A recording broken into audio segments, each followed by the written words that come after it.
You'll now do battle with the Lord of the Underworld, Hades.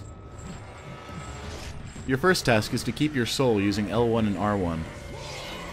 Hades has a stomp attack which you can dodge to avoid.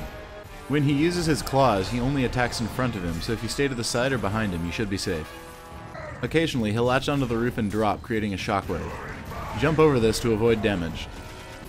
You'll need to stun him twice. If you're able to pull off the sequence, Kratos will rip some of Hades' flesh off and throw it across the arena.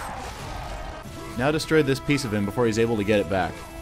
Don't worry about the hands in the ground, your priority should be attacking the flesh. After Hades loses his first part, he'll begin to summon chains from the floor.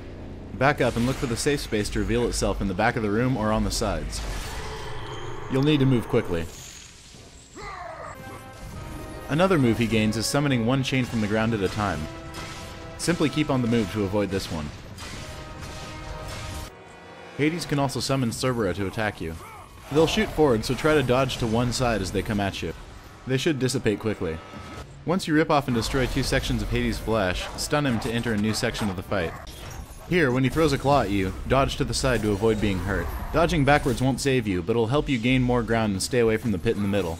If you fall down the pit, it won't kill you, but you won't be able to attack him. Stun him and you'll start pulling him against the ceiling. Do this enough to get his claws. Test them out on these few enemies that appear. Once Hades rises again, press R1 to swing to the other side of the arena. The safest place to attack him is from behind. When he turns, you'll need to wait a moment before he can swing to the other side of the arena again. When he's facing you, he'll slam the middle of the arena with both fists. Keep to one side to avoid this. He'll also sweep the arena with one hand, but it doesn't go further than halfway. If you can get to the opposite side, you can avoid this. This is the final stun, so put everything you have into it. Once you complete the sequence, you'll start pulling Hades' soul from him. Use L1 and R1 to do this.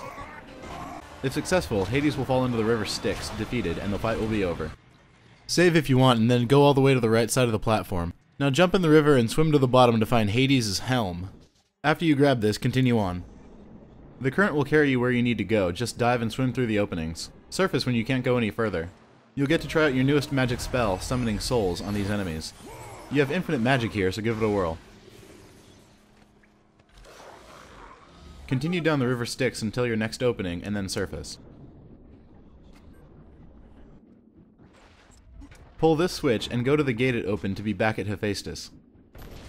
After a cutscene, run down this way and begin turning the crank.